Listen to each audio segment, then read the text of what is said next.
By popular request, the great Doug Stanhope joins me today with his partner in crime, Bingo. I look forward to speaking with her as well. We have lots of history to review here. Let me give you some of the particulars where you can find Doug. Of course, on X, Doug Stanhope. That's right where you expect to find him. And a lot of people forget that he was a 2008 U.S. presidential candidate. We'll take some calls on the second half of the show, so go to the Twitter Spaces, and we'll call you up. I'll explain to you how you will have a little cartoon that shows you how to do that. After about the first half of the show, get to your calls. And just after this, the great Doug Stanhope. Our laws as it pertains to substances are draconian and bizarre. The psychopaths start this way. He was an alcoholic because of social media and pornography, PTSD, love addiction, fentanyl and heroin. Ridiculous. I'm a doctor, for sake. Where the hell do you think I learned that? I'm just saying, you go to treatment before you kill people. I am a clinician. I observe things about these chemicals. Let's just deal with what's real. We used to get these calls on Loveline all the time. Educate adolescents and to prevent and to treat. If you have trouble you can't stop and you want help stop it, I can help. I got a lot to say. I got a lot more to say.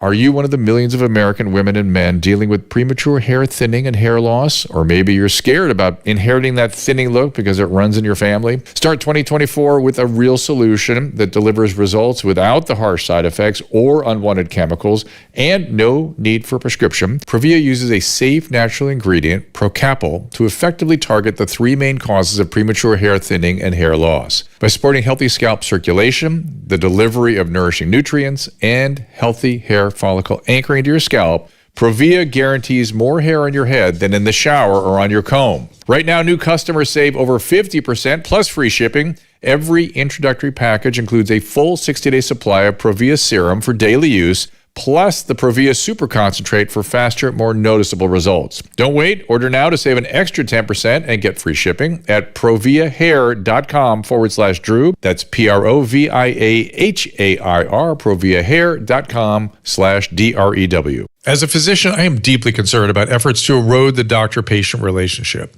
And as medical freedom continues to come under assault, I'm on a mission to empower you to be able to take care of yourselves and your family the way you want to. I urge you to get this medical emergency kit from the Wellness Company.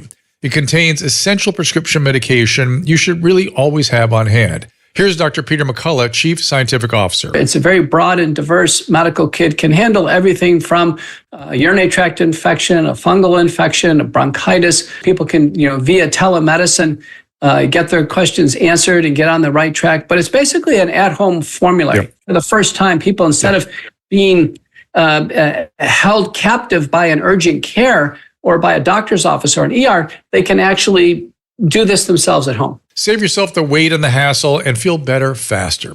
Go to drdrew.com/TWC for 10% off. That is drdrew.com/TWC for 10% off the medical emergency kit. All right. As I said, you can find Doug Stanhope at dougstanhope.com. He's also available on X at the same, Doug Stanhope.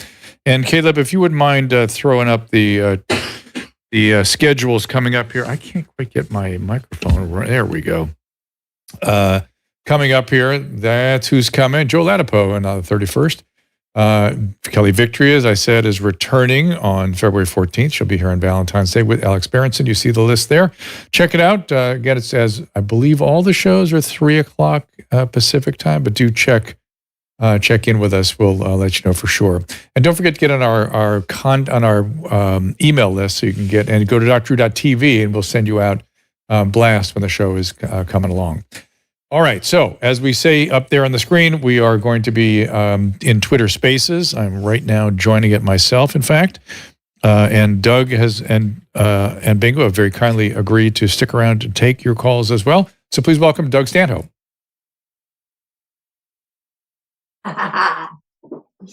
There you are.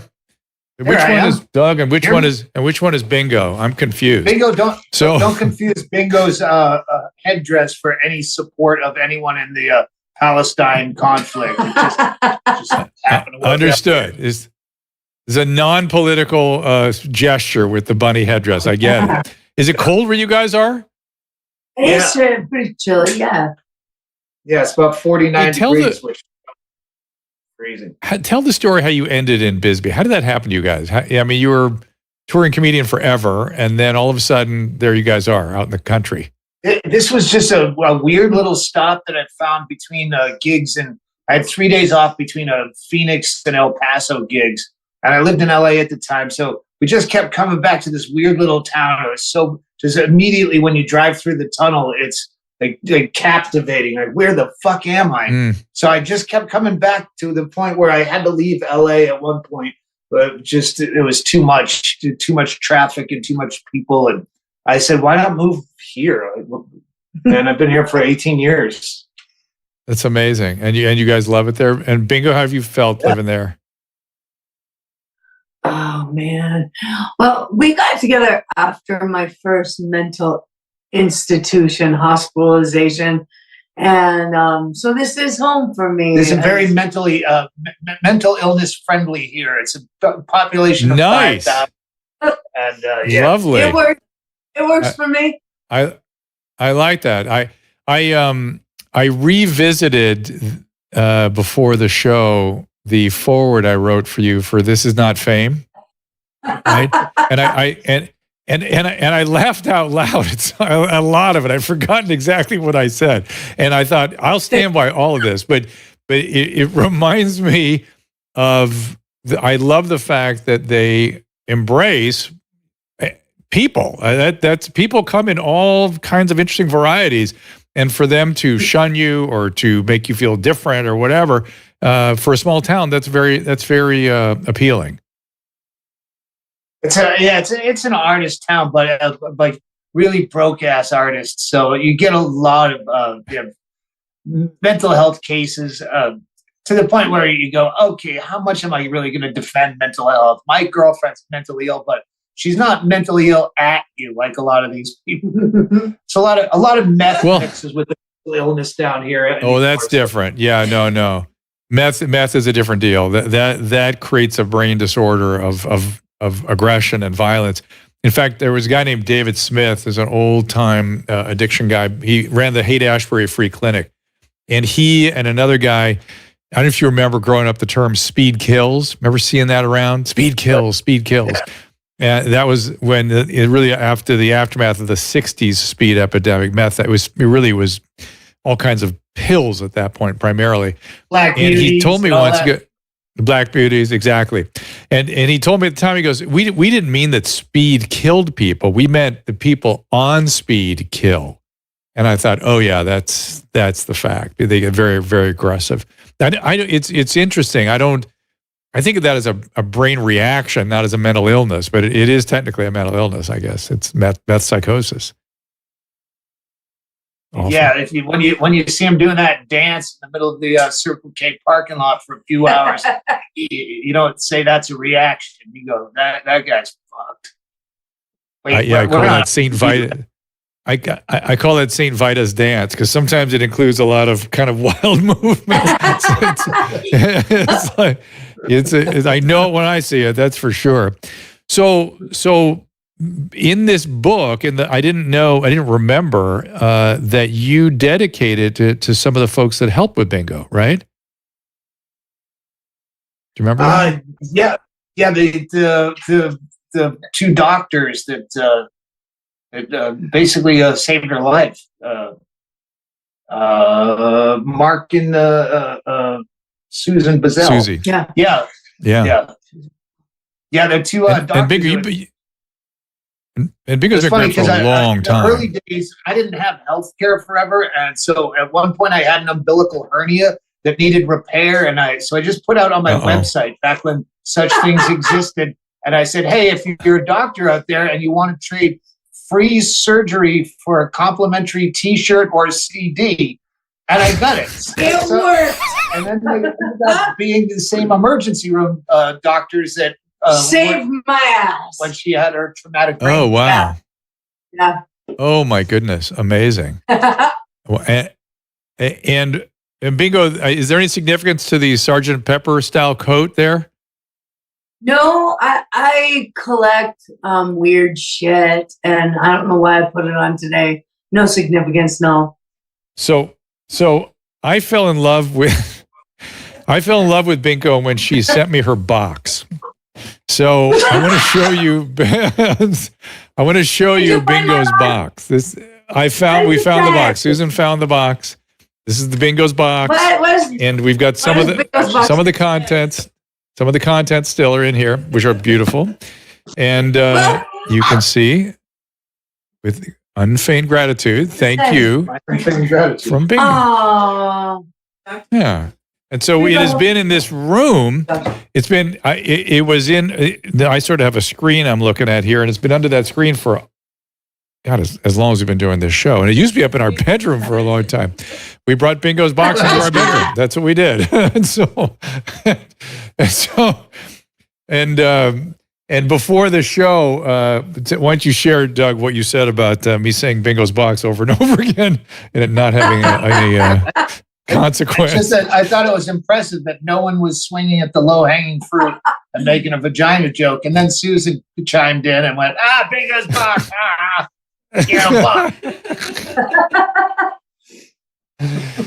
I said, I love Bingo's box. Well, that's sort of the same as what I said, pretty much. Okay, I'm looking at it. Was our Rumble Rants guys, and J-Hep, I know you were one of them that really wanted Doug here. So this is your chance. You can come in on the chat there and ask any questions you have. I'm watching. Susan is watching. Let me cut this off at the head before. If anyone's going to try to rehash old animosity that I put out into the world don't even bother. We've already covered it a million times. Yeah. In fact, I'm doing. Amanda Knox has a podcast series called Labyrinths coming up, and I'm doing her podcast coming up, and you are the subject of that. You and I and our relationship is going to be the subject. Oh, interesting. Because she posted something. Awesome. She posted something on Twitter, something about her kid told his first joke and some poop joke, and I was going to make a joke that would be at the expense of her reputation, what she went through, and I don't know her well enough to do that.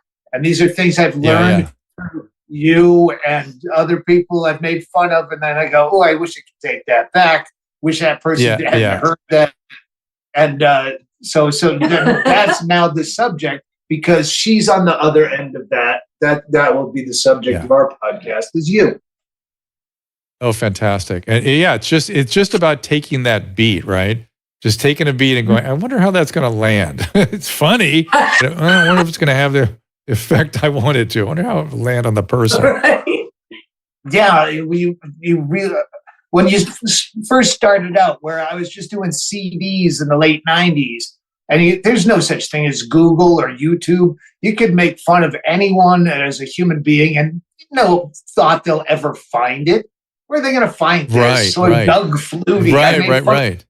Doug Flutie had a child with some disabilities and it wasn't directed at the kid, but the kid did catch a little bit of the train wheels in that bit. And I would never do that where I thought, oh, what if Doug Flutie heard that?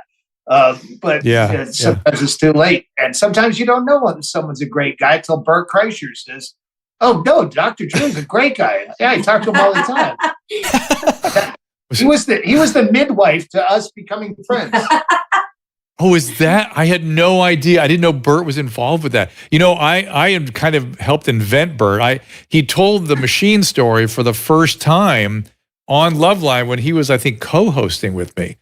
And I was dying when he told the story. And I made him come back the next night and tell it again.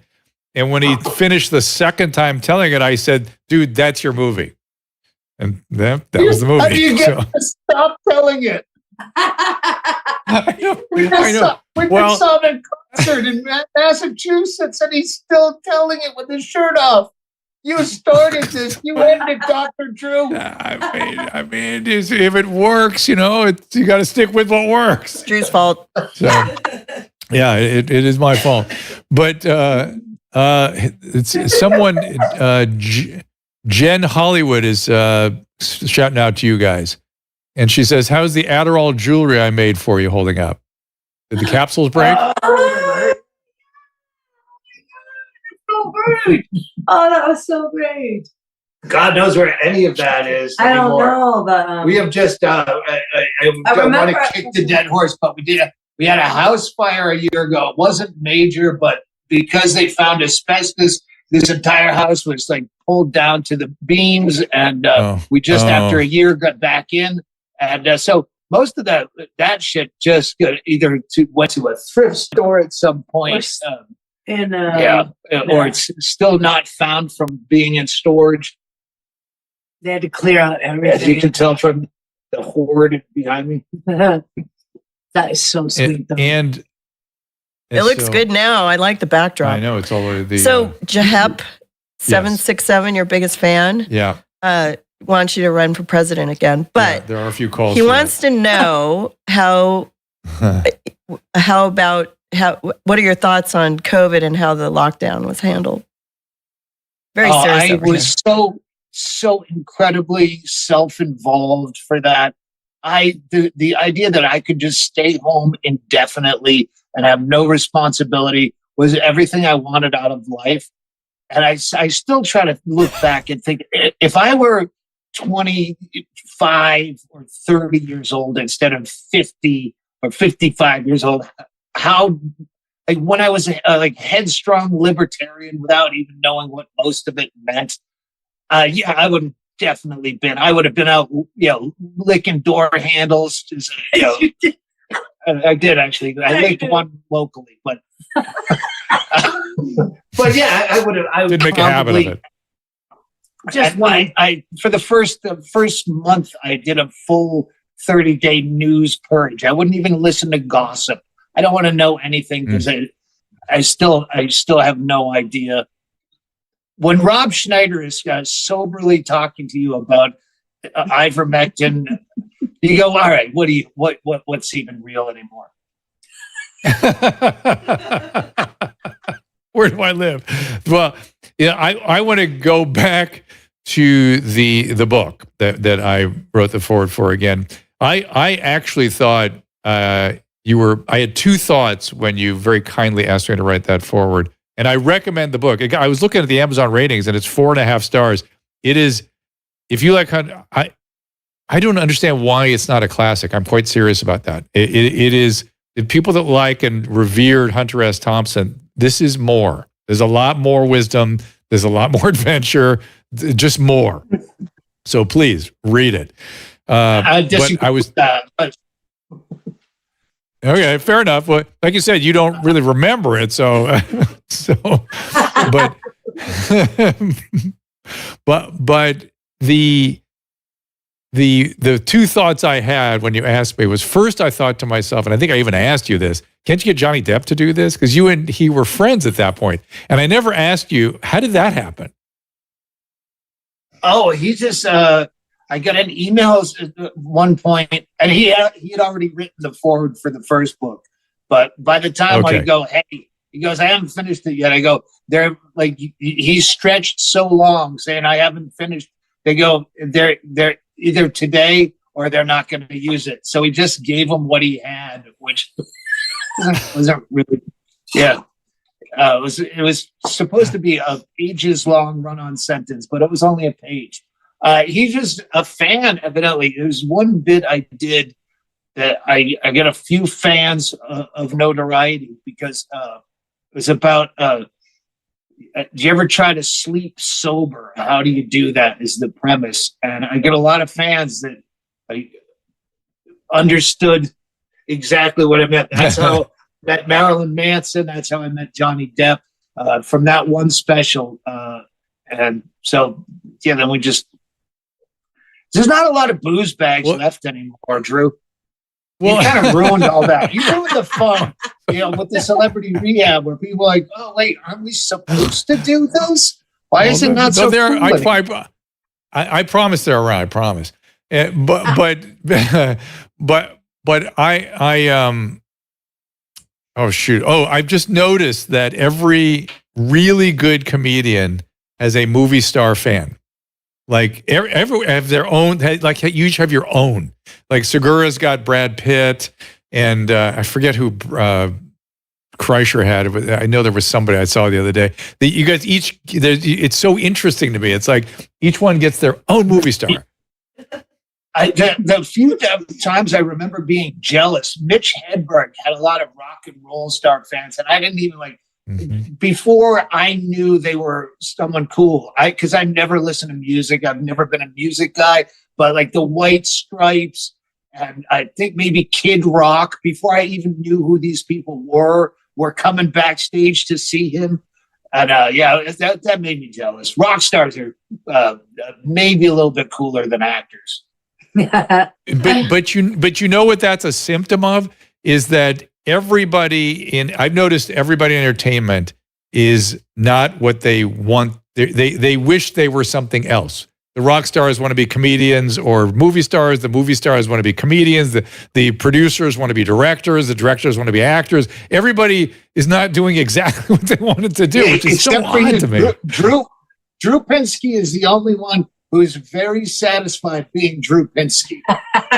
I am doing exactly what I want to do because I really couldn't do anything else. But that's a different. I suppose that's a different conclusion. Somebody on YouTube said Kreischer's guy is Steve Guttenberg. Is that right? That's hysterical. That may be true. And I can't hear you, Susan. Your mic is off. Also, sorry, a little off today. Somebody on Twitch wants to know if you'll be doing any more movies because he loved you on Road Dogg. And if you're touring. I've done 2 acting jobs, and they're both playing the same role, basically. I did a Louis C.K. show, and then this very low budget, The Road Dogg. And the only acting job I got was the second one from the first a decade plus later. And I'm not turning down a lot of offers is the answer. And how about touring? People are wondering where you're up next, where they can find out what's up. I have to have desire and an act, and easier to write the act than I'm not forced. I filmed a special in May that I still haven't got around to editing, and part of my head says, I should put that out right when I'm about to start going on tour again to get the momentum going. Okay, hey, he's alive and he's touring, rather than put it out and going, he's funny. Yeah, and this might be the last of it. And Susan, before we started, was looking for the footage of our onstage at the Skankfest. Susan, she wanted to relive the magic. Bingo's box. It's bingo. It's Bingo's box. Look for the. So let's do this. I think Doug won the skankiest Skank Award. Oh yeah, for the night. There were 2 takeaways from the entire weekend, and you were apparently number 2 on everyone's list. Number 1 was the other one was someone had sex in public, but it wasn't really in public. With a trans. It was in public. And it was a trans. With a transsexual. It didn't matter. It didn't matter. But they were all laughing because they. I'm actually with you because I never found out. I never asked which direction the transsexual had turned. Which was it a male to a female to a male? I who cares? But it's. I thought Doug won the skankiest. If it was someone else's piss, maybe. All right, so here's what I want to do. Don't leave, Bingo. We're going to take calls now. And so I see you all in the Twitter Spaces. We have more Twitter. We have more. You can join us on Twitter Spaces if you want to talk to Doug or Bingo or myself. I see one hand up so far. And Caleb is playing the little cartoon here on how you call in, what you do. You push the request. I bring you up. You have to unmute yourself. And you can talk to the great Doug Stanhope and Bingo. So we'll take a little break, and then we'll come back for calls after this.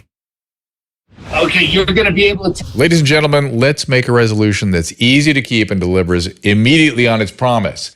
With Genucel skincare, you can turn back the clock and look 5, 10, even 15 years younger. And right now, Genucel skincare is celebrating 2024 with its New Year's sales event. Save over 60% off all of our favorite Genucel products with one of our customized skincare routine packages. Say goodbye to those fine lines in the forehead and around your corner of your eyes, sagging jawline, dark marks, skin redness, even under eye bags. Leave them in 2023. Genucel works for women and men. It's safe for all skin types and perfect for skin of any age. Plus, with its immediate effects, Genucel promises results that will make you smile. Guaranteed, or 100% of your money back. Start your new year look off right with one of our custom Genucel skincare bundles right now at genucel.com/Drew. Use our special code Drew at checkout for extra savings off your order today. And remember, every order placed is automatically upgraded to free shipping.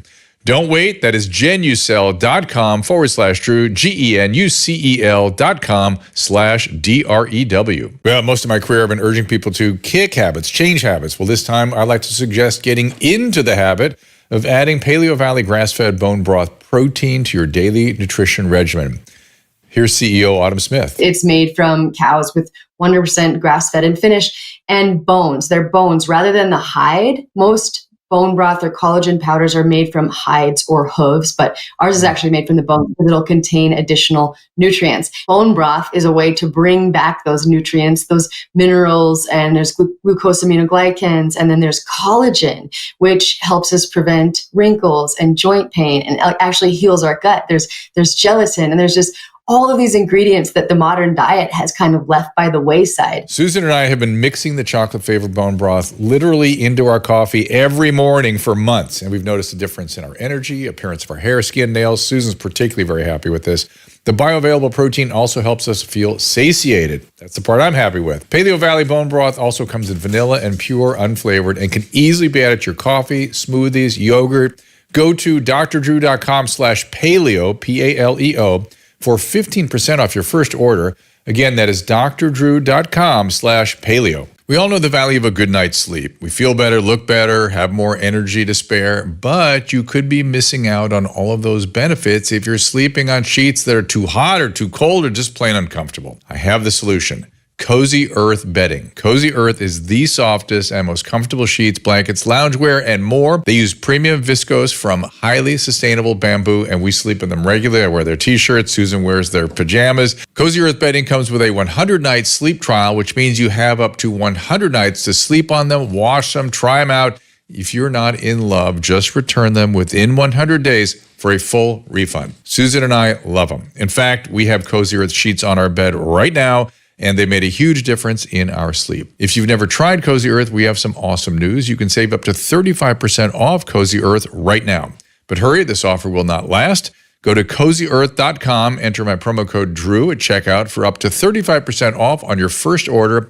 That is CozyEarth.com, promo code DREW, COZYEARTH, CozyEarth.com, code DREW. Let's get Doug and Bingo back out here. It's interesting, Bingo, people that don't know you are getting confused and calling you Bunny.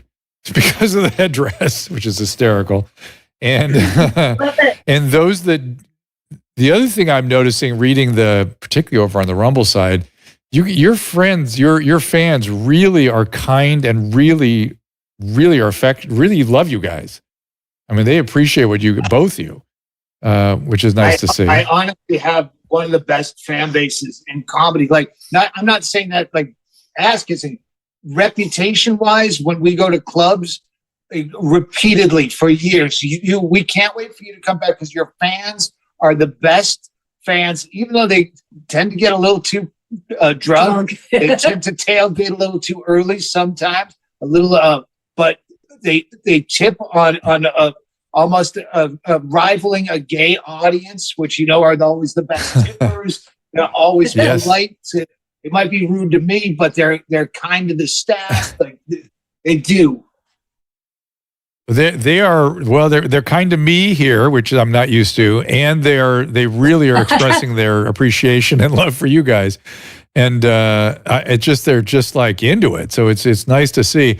And you forget, if you're not a comedian, how much this is odd that this came up today, but how much the fans are sort of specific to the performer. I was thinking about this last night. I was watching a documentary. I'm not saying you're fans or anything like this, about Insane Clown Posse. And apparently they were, yeah. And I've met a lot of the Juggalos, and when you sort of meet them, they are lovely and they get a little carried away, but they're usually lovely people.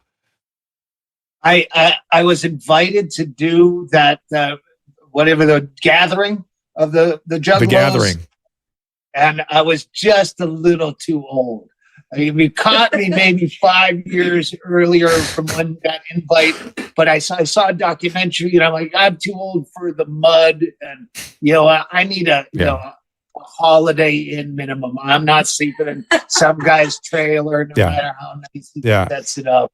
I'm with you. But that's what I said too. Yeah, I've been asked to. Also, they throw Jaeger bottles, and I can't. If I get hit, it'll be curtains for me. No, Fago. Jaeger Fago. They do. They squirt the Fago everywhere. See, I brought up Fago this morning. I brought it up to Adam this morning. He broke out in absolute, practically tears. But in this documentary, they were picked by the FBI as being a gang that incited, a terrorist group that incited gang violence, and they sued the FBI. Yeah, it's a great documentary. I'd never seen it before. And I was like, it was, and they had the documentary list of top 10 terrorists. It was like MS-13, Houthi rebels, Juggalos. It was like, what? What? Now I kind of want. It's incredible. Now I want that invite again. Let's go. Years ago, I said no. But maybe it's funny to go back when you're getting AARP magazine. I would probably go if you went, sir. So it'd be really interesting. Yeah, that would you can tell that to. Well, did you see Jay as well? Sorry. Violent J was at the Skankfest. Did you see him the day before we saw you guys? Oh no, I don't know if I did. Oh wait, yeah, we did. It was. We did see him. Yeah, it's pretty interesting, and I never put two and two together. But Skank and Juggalo, and ICP, they're very kind of similar cultures in there. All right, I'm trying to get Ken up here, Ken TV. Skankfest, for the record. There's nothing in my 34 years of comedy that's compared to Skankfest. It is one of the most fun experiences I've had in all of comedy. So I would hugely I'm glad you feel that way, because we were delighted to have been a part of it. It did not disappoint, that's for sure. And they had Ellis Mania there as part of it. It just was it was lovely. That's all I'm saying. It was skanky and fun. There was a skankiness about it. All right, Ken, I'm trying again. You got to. And I got COVID. Oh yeah, of course. Well, as is the custom. I always get COVID though. We couldn't go there before now Ken, unmute yourself. Ken TV here. Hello. There we are. Did we get him? I came up Hello, and Ken. I couldn't hear anybody when I came up, so I like, let me just drop out, and then maybe I'll better thing. I can hear everybody Here now. you are. Hey, Beautiful. Drew, We can hey, hear Doug. you. What's going on? Hey, Bingo. How's How's it going? Okay, my question is, do you know who is Ian Ellis, Doug? Do I? Do you Ian know who Ellis? Is that the name? Ian yeah, Ellis. Ian Ellis. He's a comedian. Ian Ellis. I'm not. It's either no or yeah. He's one of my best friends, and I'm just forgetting. He knows the guy that puts together Skankfest. He knows Lewis. All right. Lewis from the Skanks. Lewis Gomez. Yes. How do you spell this guy's name? Ian Ells, he said. Ian ELLES or something like that. How do you pronounce spell his last name? Yeah. ELLES. IS. ELLES.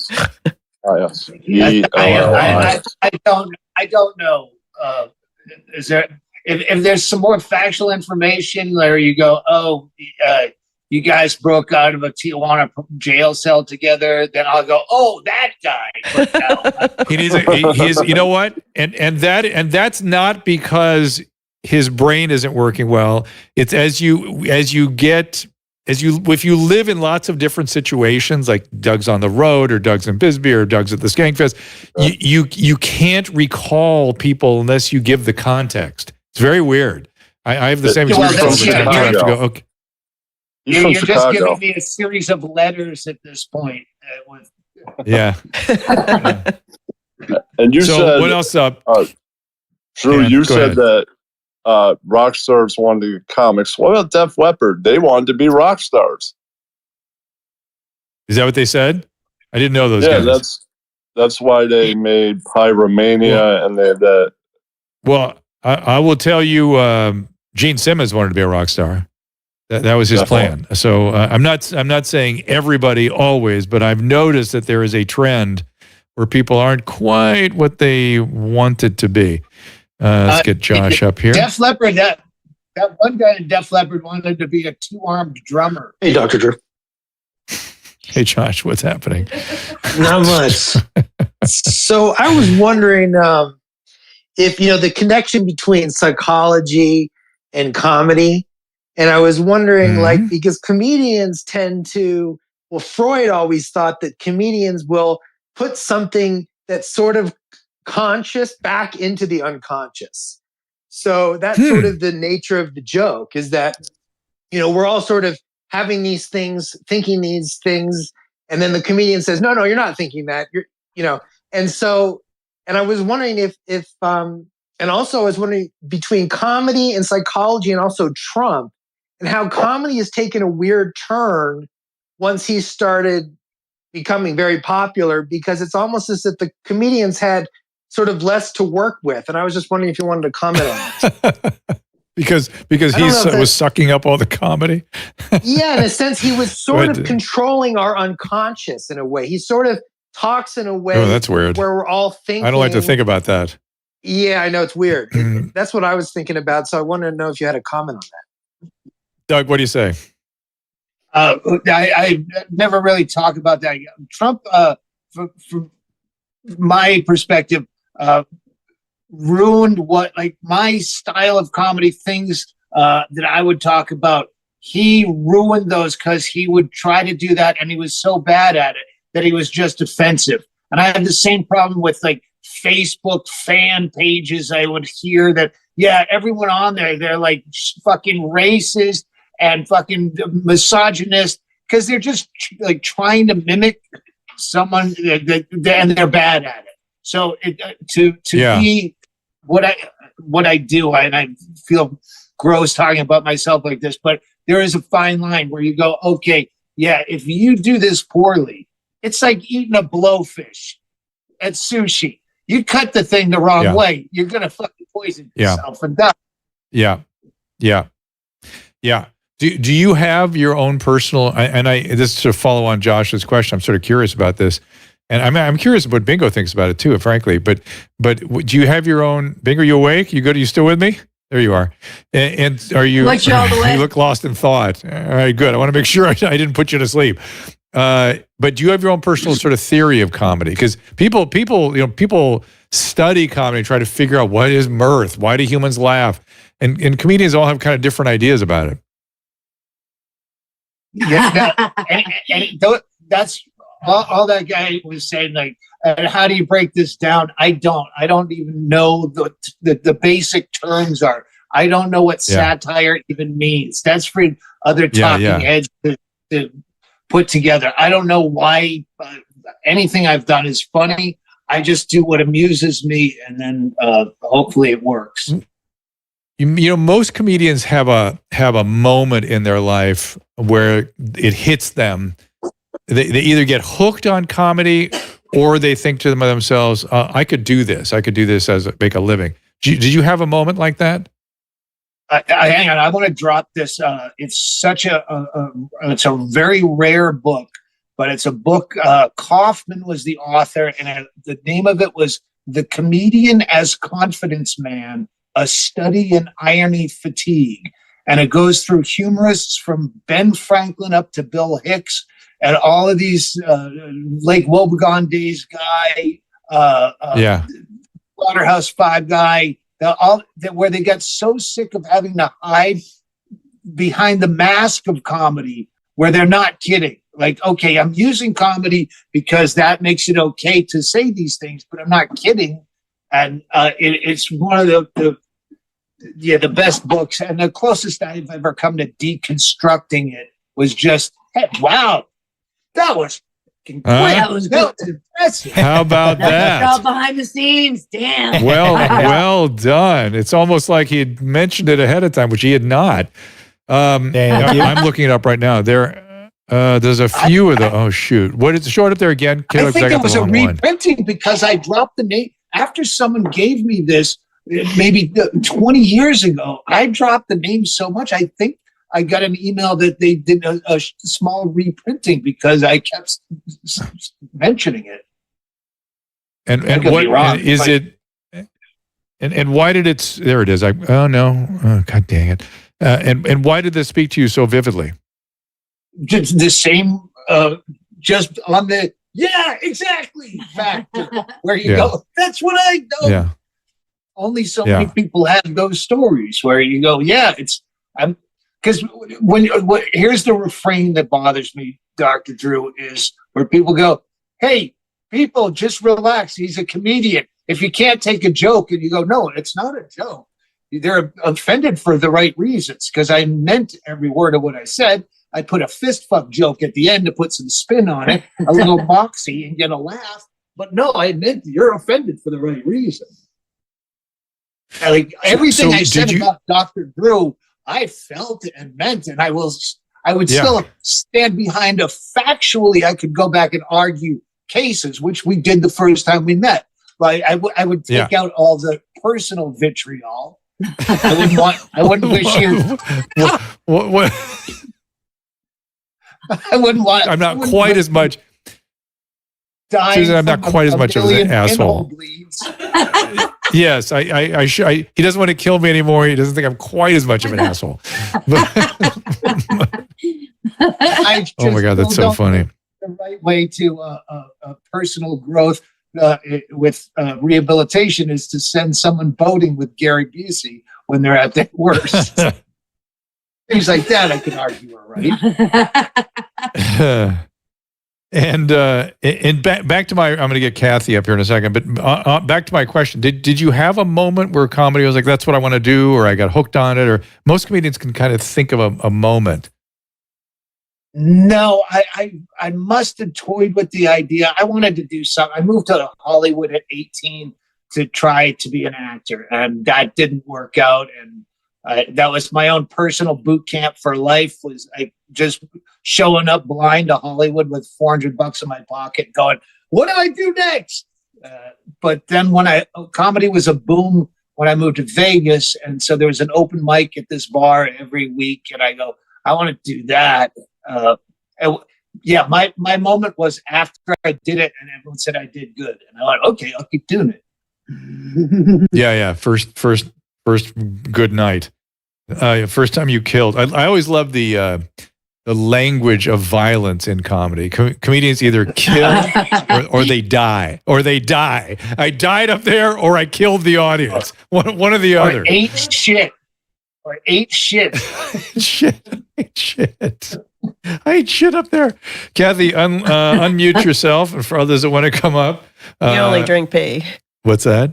No, Doug only drinks pee. No, he doesn't eat shit. He drinks pee. How dare you talk about my friend like that? It was just a spongy little shit. All right. Kathy, you still have to unmute the mic in the lower left-hand corner there to speak. And anybody else wants to speak, again, you click that same button, and I bring you on up the way I have Kathy. And then sometimes it's hard to get that mute button to, there we are. Hi, Kathy. Oh, hi. Are you speaking with me? We are speaking with you. It says Kathy on the thing here. Yeah. Oh, my goodness. Hello. Hey, I actually have a health question. Is it okay to ask a health question, or do I need to tell a joke? No. You just have to say hi to Bingo and Doug. Hey guys. Oh, Very I'll take Drew. entertaining. May I field the health question, please? Ask me. Oh So, my God. Go ahead, Kathy. What's going on there? Okay. What's happening? I am extremely, extremely fatigued. I mean, by like right now, I'm on the couch. I'm only 61. Usually very active, and also when I sit down, I have to close my eyes. Even though I'm awake, I have to close my eyes. So let me ask a couple questions. Do you have any medical problems that you know of? Oh my gosh. Year 23 was the year from hell. Yes, I had lots of, it was crazy stuff. And I lived here in the medical do you presently void of Fresno. presently have any medical problems? Two quick questions. What did you have for breakfast, and how many steps did you put in today? Is it a Not lot of very many sugar steps. and fat and no steps? She's on the couch. No steps. I'm on the couch. I just got back to walking in the beginning of September because of some medical. I had to go through some pretty severe radiation, and then I fell so For what? hard. For what? Hang on. Why? Okay, now why'd you get radiation? Okay, I got to tell you, they never heard of it, never seen it before. They sent it off to 6 different pathologists because they couldn't believe I had breast cancer. It was under my arm. It was not in any lymph nodes. It was not in my breast, but it came back breast cancer. So you had breast cancer and you had radiation. How long ago was radiation? I'm sorry? How long ago was radiation? Quick play with your juice box, lady. I finished the radiation in end of March. A year ago. Okay, so here's the deal. When was the last time you saw your doctor?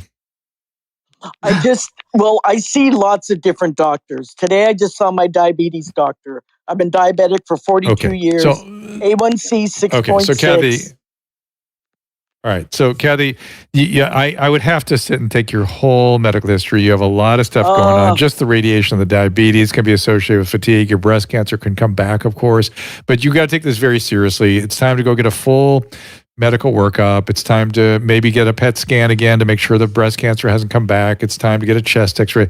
Kathy, one quick question.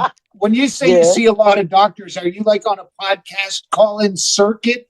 That you just see a lot of doctors like a few minutes at a time before they fob you off. We hope it's not that. And then they cut me off and say, "Okay, we're done." Well, I mean, Kathy, I literally, we'd have to go over your medicine. It could be your the list of things that. But what I want you to know though, this kind of fatigue is for real. It's not like, oh, Kathy's lazy. This is for real. Something's holding you down. My number one is medication. So it could easily be some medication doing it. My number 2 is whatever your underlying disease process has been. We've got to look at those, make sure everything's in balance, nothing's recurring. And things like thyroid disease and other things can really, really do the same thing. So you got to... Isn't it like when you get to a certain age, it's like when you have something go wrong in a car, something else goes wrong in a car, and it just keeps happening? Yes, but that's older than 61. That's but I mean, cancer is no joke. So. Cancer is no joke. And diabetes. So no joke. Things don't go wrong with the car if you don't leave the road. Stay on the couch. There's nothing wrong with laying on the couch. Try to get up and try to do shit. That's when you fall down, you break a hip, you choke on a clam. Stay in bed. Wisdom from Doug Stanhope. Alec, unmute yourself. I like the way Bingo has to cover her face when you speak, Doug. You're choking really funny. No, but I mean, I feel like, sometimes you have to keep going back in and you don't want to. Yes. You have to, when there's a lot going on. Look, it requires a lot of follow up and a lot of management, a lot of care. Alec, what's going on there? It's a pain in the ass. Hey, Doctor. Hey, Dr. Drew. Big fan of Loveline. Just want to say, you're a passionate man. And hi, Doug and Bingo. Good to talk to you. So I was actually going through a lot of the old radio shows that you used to do on Loveline because they're all on YouTube. And I got to the funniest part that I think that y'all have got where, other than the one where you have the night caller that's basically asking about like, oh, what are you doing? Thinking about the Holocaust? Oh, like, yeah. The Holocaust call. Yeah. But you've had another one too you liked. Yeah. This one is, you guys are talking about rape being a violent act. Oh, yeah. Become. Oh, yeah. No, this was an old joke that Adam would say. He goes, look, he was talking about his grandmother, actually. And his grandmother would sit at the dinner table and go on about the violent crime rape. And Adam said he started thinking about it. And he goes, well, that's right. He goes, it's a violent crime. It's just the same as if you came in a liquor store with a gun, held the guy up, and then jumped over the counter and pistol whipped the guy, and then you ejaculated. And it's the same thing. Otherwise, it's exactly the same. So he was making fun of that phenomenon. He goes, it's exactly the same, and then you come, but otherwise it's You're going to get him canceled now if you're saying that out loud. That was the joke. A joke, everybody, joke. All right. So I just wanted to ask, what was the if you were to think the funniest thing that happened to you on Loveline or with Adam, what I just was curious about, because you guys are talking about comedy. Was there a moment that you knew that was working super well for you? Well, it was the very first time we were together. We filmed a little pilot, and I'd never really met him before, and we laughed so hard doing this pilot. It was for MTV. It was Loveline. Loveline for MTV, yeah. And we were laughing so much after at the end of the filming, the stage director came up to us and said, "How many years have you guys been working together?" And we looked at each other like, we met this morning, And I thought, there's something there, I guess. And so here we are, 35 years later, still doing stuff. So there we are. But thanks for that, Alec. Appreciate it. Hey, thank you. Gotcha. Hey, Doug, how did you and Bingo meet? I was going to ask the same question. Oh, I don't know Doug has his hand up first. Hold on. I have my hand up. I'll hit the unmute button. We met after a show. She was taking care of a Helen Keller type of gentleman. My friend, I was hired to do this, but he was my dear friend. He had cerebral palsy. He was in a wheelchair, was completely deaf. Couldn't speak or read or write, and so. But he could laugh inappropriately during the comedy show. He said he laugh. So you'd be saying that was a bad thing. You'd say, "Hey, so I flew in from Minneapolis, St. Paul, and then." I was trying to help my friend. That was a bad thing for a comic, but I didn't know. I'd been through this at other clubs where they bring special needs people in as laughter is the best medicine. And you go, well, I don't take insurance. So you know what? Why don't you bring those people to a doctor and make them laugh? Because they're just goofing and ruining this for everyone. At the wrong times, but I didn't know. I was trying to make my friend. And so did you... And did you come up and apologize afterwards or something, Bingo? Is that how you guys met? Or did you? I had to take him to the bathroom. And I was out smoking. He wasn't even a headliner. No, Stanhope was nothing. He wasn't a headliner. He was a middle act. I had to take my friend to the restroom where middle act was having a beer. Nothing. Long story short, then we fucked for a week, and I didn't see her for many years. She didn't call me till I was a headliner, and she was getting out of a mental institution with a bald head, and I left my wife for her. So there's the book. And boom, there you go. But I like the fact that the whole while she has to keep reminding you that she thinks of you as the mid-level comedian, not the headliner that you became. She's still that's who you are, Doug. Come on, that's how she knows you. Yeah, you want to have a breakfast domestic? I'm going to go. Hey, who fucked middle acts? Not me. You did. You fucked the middle act, honey. I was working my way up. All right, here's my question. Dr. Drew, I got labs this year. For the first time, I actually went to a doctor. Yeah. Because an old friend of mine from when I was a kid happened to live in my town, and I did the labs, and it turned like my liver was, after all this, my liver's fine. The only thing he found was high triglycerides and this and that.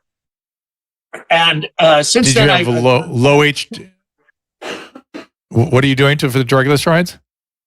Okay, well, then after I did all the research, I went no red meats. I did this and that, and then I went and I did labs again 3 months later, and everything was great. And then Bingo went to get her labs from our same guy, and he goes, "Don't forget, you have to fast for 12 hours or 8 hours, whatever it was." And I said, "You never told me I had to fast." So my labs. Oh, that's funny. I might have come right from a fucking Denny's breakfast. The moon's over my hammy might have been in my. And now, so now here's my question. Hysterical. My liver's always been good for 3 labs over the last 9 months until the last one. He said I had very high enzymes in my liver, and it was January 3rd or 4th. So it's right after the whole holiday bender. How long does it take for enzymes to build up or seed in your liver where you could blame it on a specific night or weekend? It's pretty immediate. Like the next day, your enzymes will be up, right? It's sort of a toxic reaction to the. So the lab analysis of liver status is it's not an exact reflection of what's going on, right? So all we know is you had some alcohol-related injury to your liver. We have no idea what that injury was. Was it just an acute thing that the liver just gets over because it's highly regenerative? Or do you have some degree of fatty liver? Well, the way to assess the liver first is physical exam. Did he come in and press on your abdomen and measure your liver and look at your palms and these things that we do to sort of assess what the liver's doing? Yeah, he works at he's a family practitioner. He's not an MD, and he works at an outpost in Tombstone, Arizona. That's literally looks like a small Fort Apache. So, and he's a medic. His whole history is a medic in the Army. So, but he's reticent. Let's talk about it. So, a rash where he goes, "I'll just say it's herpes and not look at it." He's shoulder herpes. That's what he told you. That's what he has on his shoulder. Okay.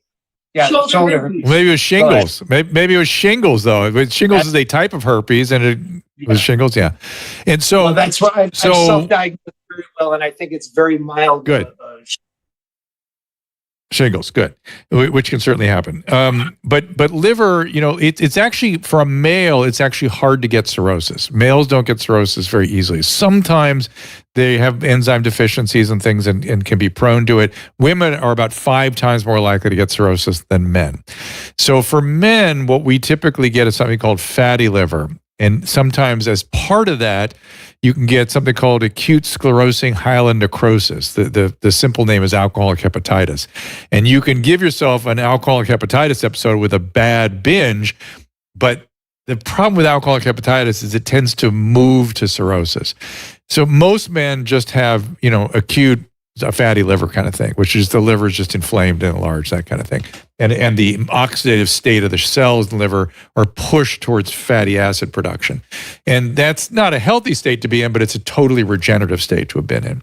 All these things you can get better from. So except cirrhosis, and even I was just surprised that he found no signs of anything, and then one time he's like, "Oh, wow, that's really high." He has to only be the triglycerides.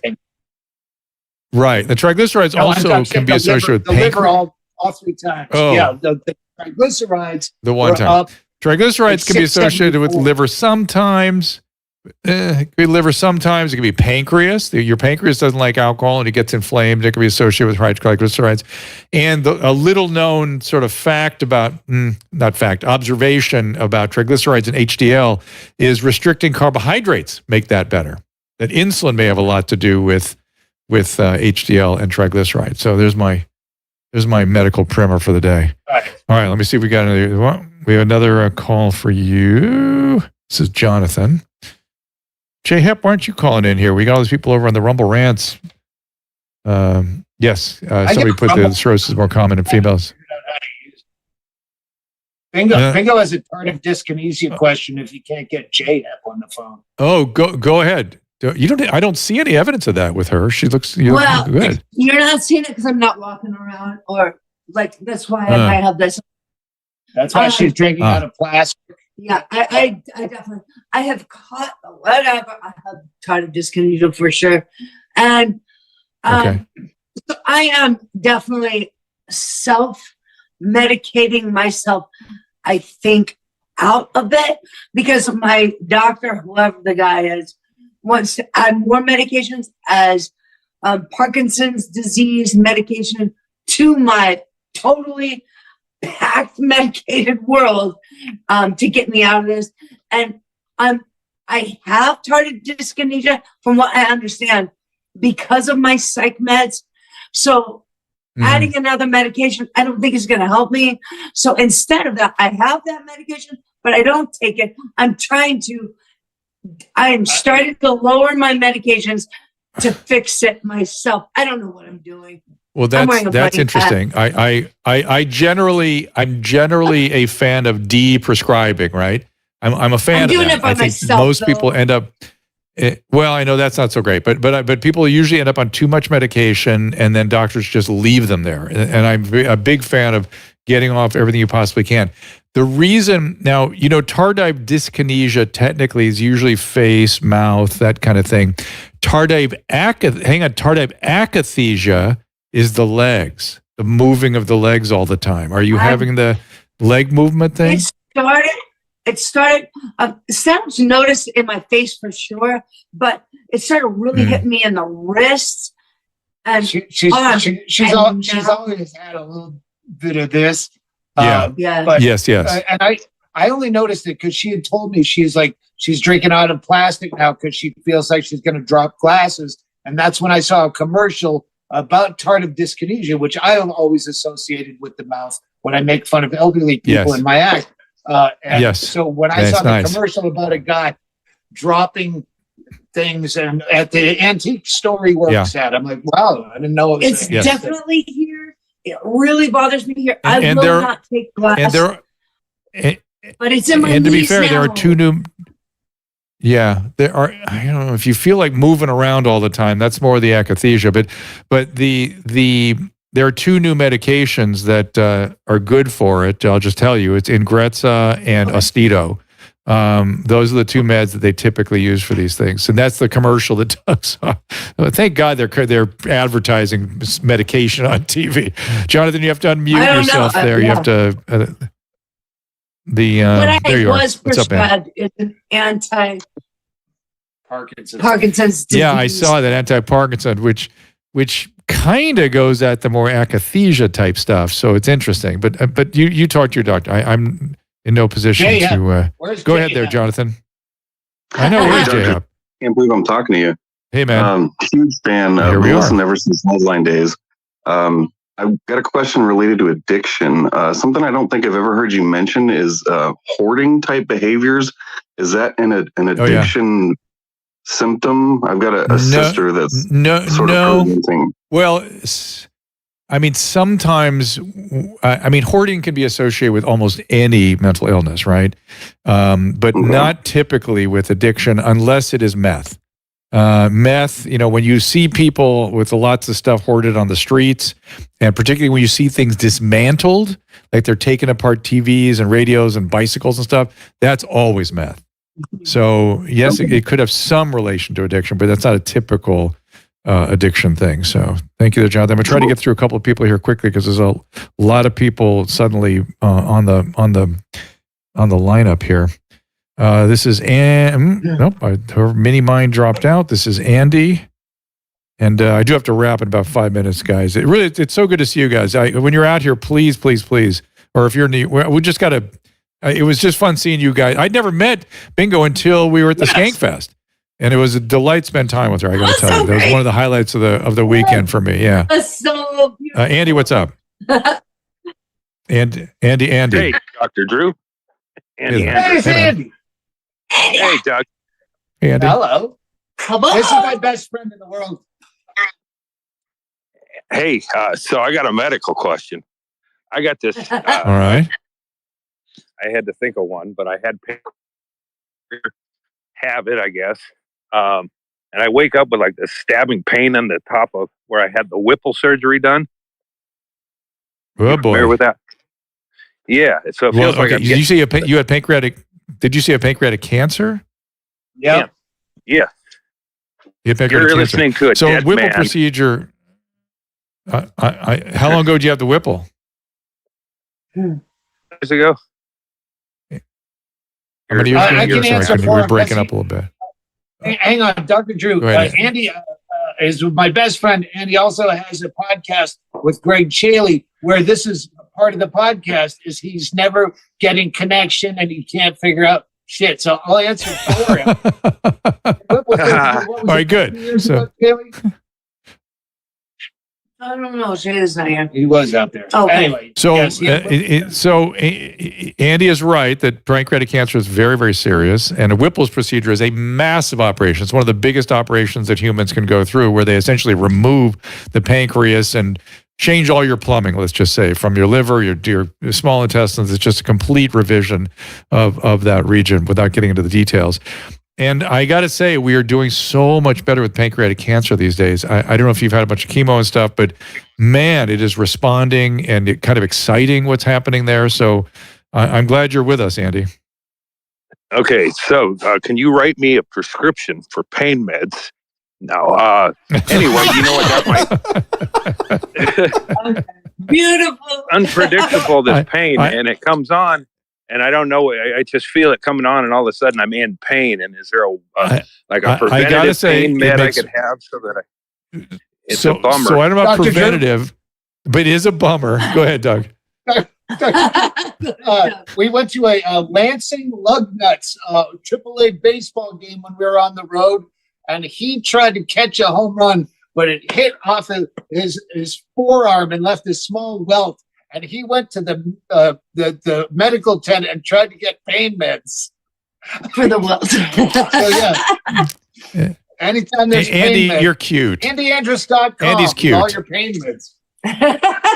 There you, so here's the reality. I mean, of course, with a massive operation like that, you can have pain residually for sure. He needs to go back to his doctor, make sure he doesn't have recurrence of the pancreatic cancer, because sometimes that causes pain.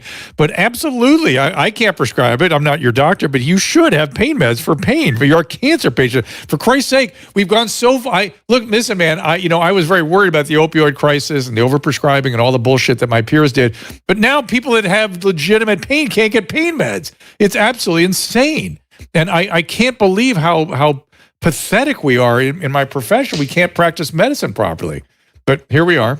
We saw further evidence of that during COVID. Can't do the pain meds. Yeah, he wasn't he wasn't not interested anymore at that point. But guys, it has been as always fun hanging out with you guys. I have to kind of wrap things up. Bingo. Privileged to see you. Talk to your doctor about getting off those meds, but for sure I'm a deep prescriber. Cheers, everybody. Susan is here. She comes. They're toasting you. You can toast them back. Well, she has something to say first, so hold on, everybody. She's coming on the mic. Sorry, I had a big coughing attack and I had to run out of the room. I was listening to all the old people talk about their problems. This was very entertaining. I'm very proud of you guys for still being alive. And I had to run out of the room because I'm choking on my own spit. But, it was a great show. Thanks for coming. Yeah.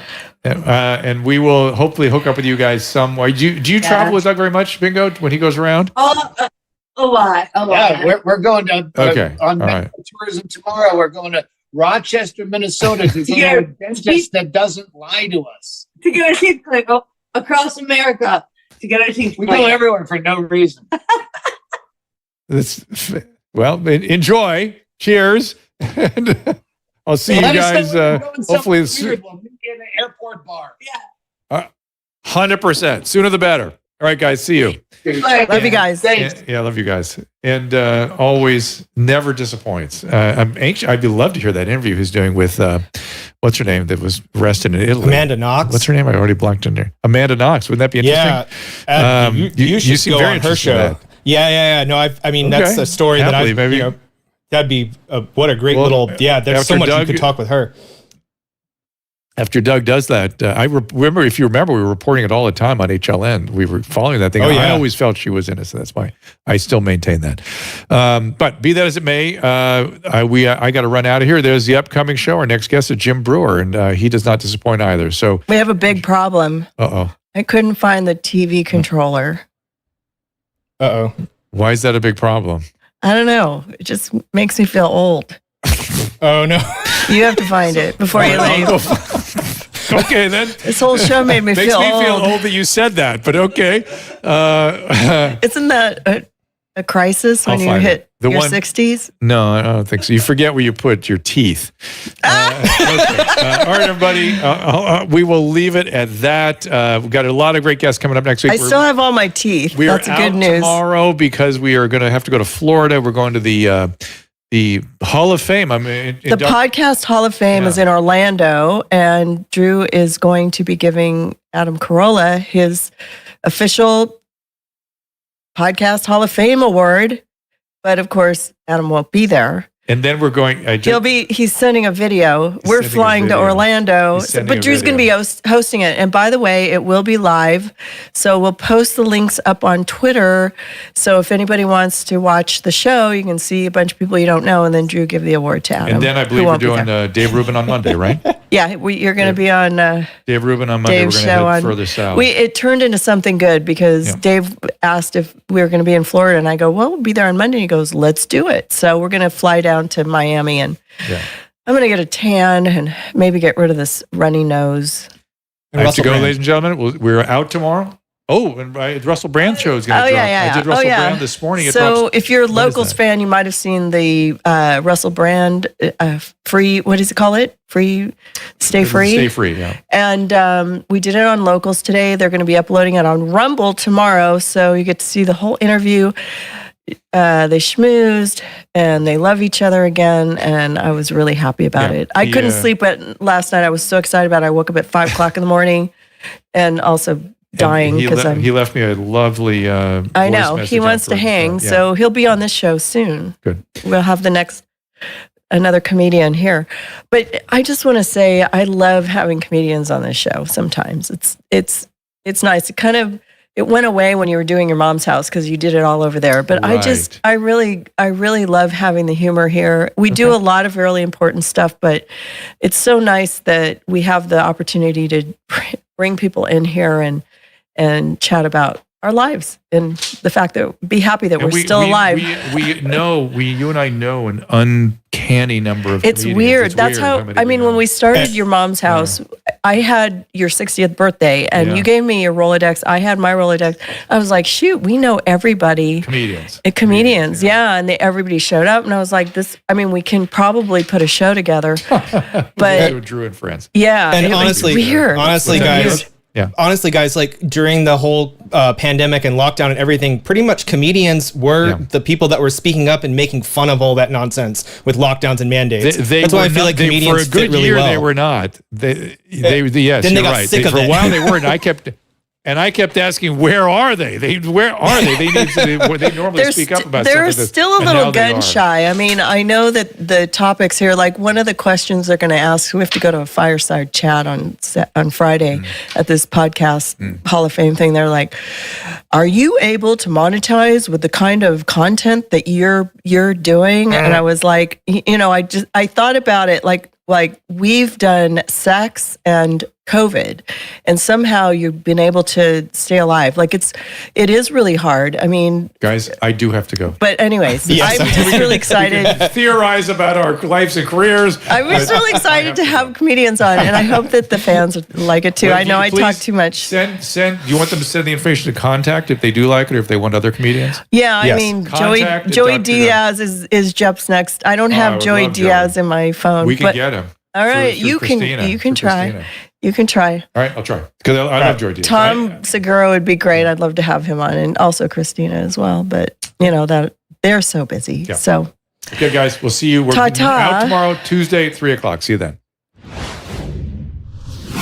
Ask Dr. Drew is produced by Caleb Nation and Susan Pinsky. As a reminder, the discussions here are not a substitute for medical care, diagnosis, or treatment. This show is intended for educational and informational purposes only. I am a licensed physician, but I am not a replacement for your personal doctor, and I am not practicing medicine here. Always remember that our understanding of medicine and science is constantly evolving. Though my opinion is based on the information that is available to me today, some of the contents of this show could be outdated in the future. Be sure to check with trusted resources in case any of the information has been updated since this was published. If you or someone you know is in immediate danger, don't call me, call 911. If you're feeling hopeless or suicidal, call the National Suicide Prevention Lifeline at 800-273-8255. You can find more of my recommended organizations and helpful resources at drdrew.com/help.